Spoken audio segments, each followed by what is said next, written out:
Apportez vos offrandes et entrez dans ses parvis, adorez le Seigneur dans sa sainte demeure. Le Seigneur met à nu les épaisses forêts, et dans son temple tous publieront sa gloire. Voici le graduel Tollite du 5e dimanche ordinaire ou du jeudi de la Passion pour la forme extraordinaire. C'est un graduel qui est très peu chanté, au moins dans la forme extraordinaire. Il n'est chanté qu'une fois par an le jeudi de la Passion, et à ma connaissance il n'y a pas d'enregistrement qui avait été fait, c'est pourquoi nous l'avons enregistré spécialement pour ce commentaire avec la Schola des moines de Trior. Qu'est-ce qu'on peut dire au plan spirituel de ce graduel, de ce texte ? Le contexte biblique est intéressant parce qu'il a un caractère universel, très marqué. Le psaume 95, en effet, invite la terre entière à la louange. Les nations païennes elles-mêmes sont convoquées pour rendre gloire au seul vrai Dieu. Chantez à Yahvé un chant nouveau, chantez à Yahvé toute la terre, chantez à Yahvé, bénissez son nom, proclamez jour après jour son salut, racontez aux païens sa gloire, à tous les peuples ses merveilles. Ce sont les versets 1 à 3 de ce psaume 95. Ou encore les versets 7 et 8. Rapportez à Yahvé, famille des peuples, rapportez à Yahvé gloire et puissance, rapportez à Yahvé la gloire de son nom. Alors simplement, cette universalité doit être bien comprise. On est toujours dans l'Ancien Testament, et il ne s'agit pas encore, dans la plupart de ces textes, du salut des nations en tant que tel. Celles-ci sont invitées à rendre gloire à Dieu, mais sans en recevoir la grâce du salut. Elles sont considérées comme soumises et comme forcées de publier les louanges de Yahvé, mais elles ne participent en aucune manière au privilège du peuple de Dieu. La dimension universelle de ces textes est donc très restreinte. On est toujours dans le particularisme d'Israël qui s'exprime même ici de façon très nette. Mais l'Église, elle, confère à ces textes leur portée définitive. En contemplant l'œuvre salvifique du Christ, elle est d'emblée, dès sa naissance, le jour de Pentecôte, tournée vers les nations, pas pour se les soumettre, mais pour en faire des disciples du Christ, selon la recommandation expresse de son Maître. Allez donc, de toutes les nations, faites des disciples, les baptisant au nom du Père et du Fils et du Saint-Esprit, et leur apprenant à observer tout ce que je vous ai prescrit. Et voici que je suis avec vous pour toujours jusqu'à la fin du monde. Donc désormais, le salut est universel et les perspectives changent. Les psaumes trouvent en cette perspective beaucoup plus positive, eh bien justement leur pleine interprétation universelle. Les nations ne sont plus des servantes non rétribuées d'un seul peuple privilégié, elles sont au contraire appelées à devenir ce peuple, à devenir les filles de l'Église dans une seule et même famille de peuples. Voilà donc le contexte de ce chant. Le texte de notre graduel, quant à lui, appelle au moins 2 remarques. La première concerne la mention des offrandes. Apportez vos offrandes et entrez dans les parvis du Seigneur. Le psalmiste invite les fidèles à entrer dans le sanctuaire en s'étant munis au préalable de leurs offrandes. Un pluriel. Là aussi, le passage de l'ancienne alliance à la nouvelle alliance a vu s'opérer, de ce point de vue, une profonde transformation au niveau du sacrifice. La multiplicité des sacrifices de la loi mosaïque a laissé la place à l'unique sacrifice du Christ, l'unique hostie, l'unique offrande. Le Christ est l'unique grand prêtre, il est l'unique victime, il est l'unique offrande. Et pour nous, chrétiens, entrer dans le temple avec nos offrandes, selon la parole du psalmiste, eh bien cela signifie accéder auprès de Dieu en lui présentant l'hostie sainte et immaculée qui lui est agréable, en lui présentant le sang qui crie plus fort que celui d'Abel. Donc vous voyez, ce chant a une résonance implicite eucharistique. Le fait qu'il était chanté autrefois le jeudi de la Passion, donc autrefois je veux dire dans la forme extraordinaire, dans le climat sacrificiel de la croix, favorisait justement cette interprétation eucharistique.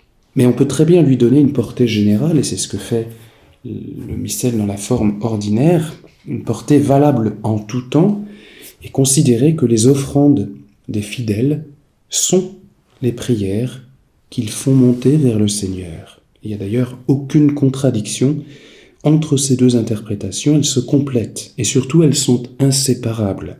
Toute prière chrétienne est fondée sur l'offrande du Christ. Et la prière du Christ, elle culmine dans cette oblation au Père sur la croix. Oblation qui est rendue présente à chaque Eucharistie, à chaque messe. L'hostie est le trésor des chrétiens, leur unique titre suffisant pour s'approcher de Dieu. Apportez vos offrandes et entrez dans ses parvis.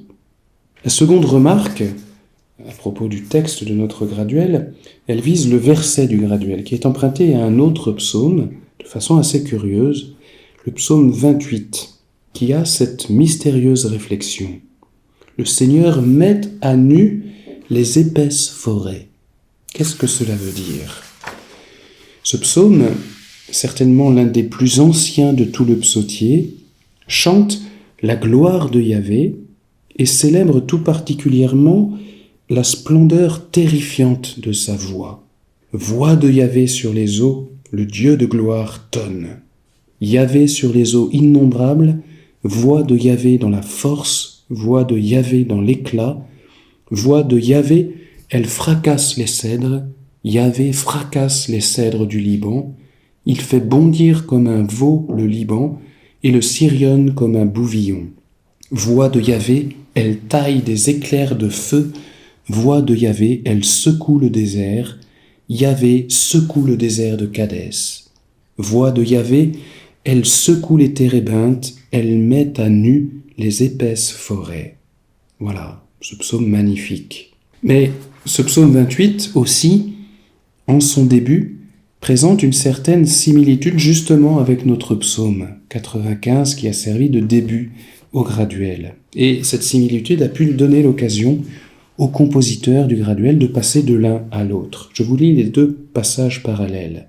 Dans le psaume 95, on avait, je vous l'ai déjà lu, « Rapportez à Yahvé, famille des peuples, rapportez à Yahvé gloire et puissance, rapportez à Yahvé la gloire de son nom, présentez vos offrandes, entrez dans ses parvis, adorez Yahvé dans son éclat de sainteté. » Et dans le psaume 28, on a « Rapportez à Yahvé, fils de Dieu », non plus famille de peuple, mais fils de Dieu, « Rapportez à Yahvé gloire et puissance, rapportez à Yahvé la gloire de son nom, adorez Yahvé dans son éclat de sainteté. » C'est quasiment la même chose, simplement il y a la présence de l'oblation, des offrandes, pour entrer dans les parvis du Seigneur. Et puis ce n'est plus fils de Dieu, mais famille des peuples qui est employée. Et l'Église, dans sa liturgie, s'est servie de cette expression. L'image spectaculaire de la voix du Seigneur qui dénude les forêts est très expressive pour inviter à la crainte celui qui s'avance dans les parvis de Dieu, dans son temple. C'est le même Dieu qui est Seigneur de la nature, terrible, et qui habite invisiblement dans le sanctuaire. Et puis il y a une autre interprétation. Les épaisses forêts, en définitive, ce sont nos cœurs que Dieu met à nu dans la prière. Le fait de venir adorer le Seigneur dans son temple est déjà l'indice d'un travail profond de sa grâce dans nos âmes. Et ce travail ne demande qu'à se poursuivre au contact plus immédiat de la présence de Dieu dans le sanctuaire. Voilà, entrer dans une église, c'est accepter finalement que le Seigneur entre dans notre vie et nous envahisse de son amour. Alors on réécoute ce graduel avant d'en faire le commentaire musical.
Cette pièce est empruntée, comme beaucoup de graduels qu'on a déjà étudiés depuis le début de l'année, au 5e mode, qui est un mode allègre, joyeux et clair. Les formules mélodiques classiques du 5e mode, elles se retrouvent donc, mais souvent, le compositeur de ce graduel-là les a légèrement modifiées, ce qui rend l'exécution de cette pièce assez délicate au niveau du solfège. Si on n'a pas préparé cette pièce et qu'on se lance hardiment, eh bien on va découvrir quantité de petits pièges inattendus, surtout, je dirais, si on a dans la tête les habituelles formules du 5e mode. À première vue, donc, cette pièce est un peu déconcertante, mais elle gagne à être chantée et connue, car alors elle exerce progressivement son charme, issu précisément de son originalité, du caractère un peu insolite de sa ligne mélodique. Ce graduel est bien structuré, il est constitué de 4 phrases mélodiques, 2 phrases se partagent le corps du graduel et 2 phrases le verset. L'intonation tollité est assez grave, très calme, bien régulière, dans un mouvement léger, avec un accent bien souligné sur le mot tollité, puis le mot se déroule de façon très régulière, très liée, sans éclat. Le mot suivant, hostias, introduit déjà une certaine originalité dans la ligne mélodique. On est toujours dans le grave, du moins au début, où la mélodie alterne entre le fa et le la de façon assez répétitive, avant que le do ne soit atteint, premier sommet. Et après le do, eh bien, la mélodie redescend vers le grave en une belle inclination régulière, gracieuse, qui procède par degrés conjoints, avec à la fin juste un petit rebond mélodique sur la finale de hostias, un petit rebond mélodique qui fixe la mélodie sur la cadence ferme en sol, puis en fa.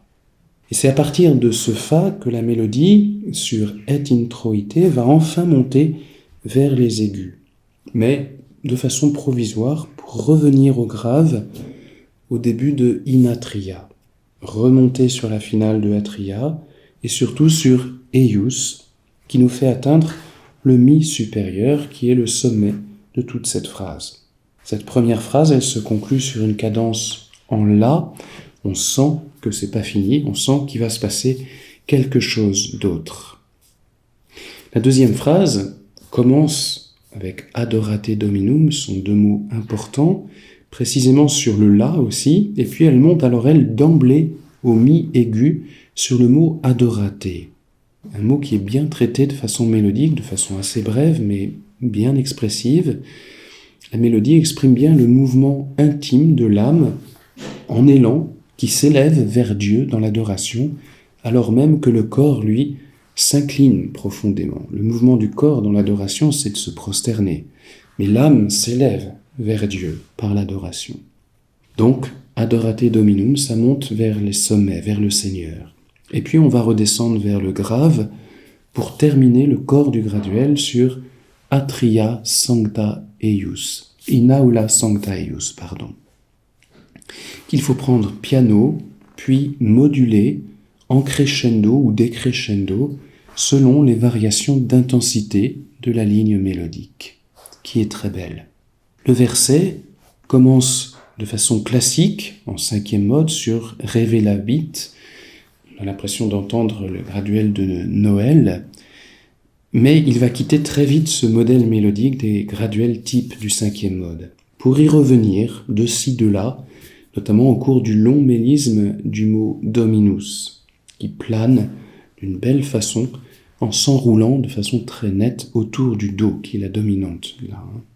Le mot mystérieux, ensuite, qui dépeint les épais buissons, condensa, les épais buissons qui sont mis à nu, comme je vous en ai parlé tout à l'heure, par la voix terrible du Seigneur.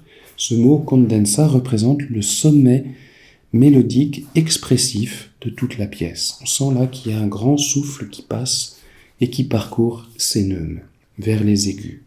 Donc il faut faire entendre là la voix du Seigneur. Il faut qu'il y ait un peu quelque chose de puissant pour exprimer justement cette vigueur divine, cette vigueur de la voix de Dieu qui dénude les forêts. Je me souviens qu'un maître de chœur nous disait que il faudrait que le plafond de l'église saute quand on chante avec enthousiasme.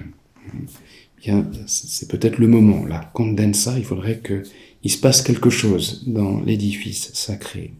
La fin de la pièce, elle, va nous faire revenir tranquillement au grave.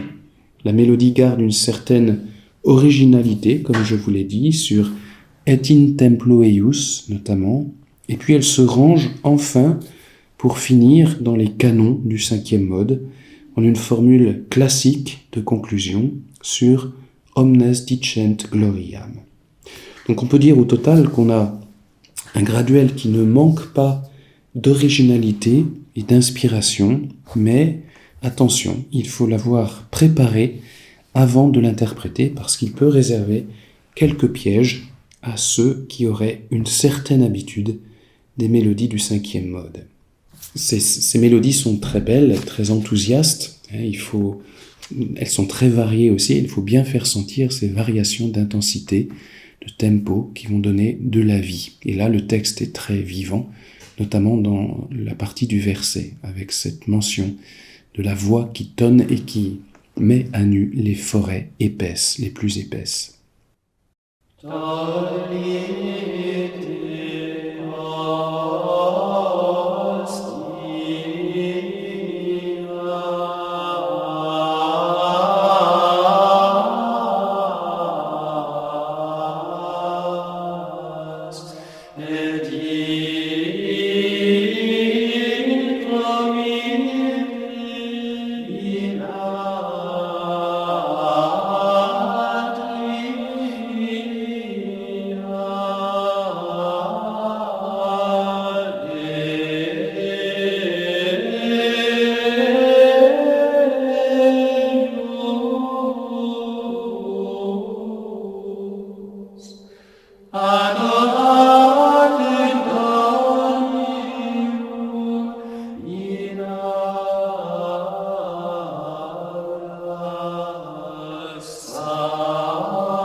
Omnes dicent gloria.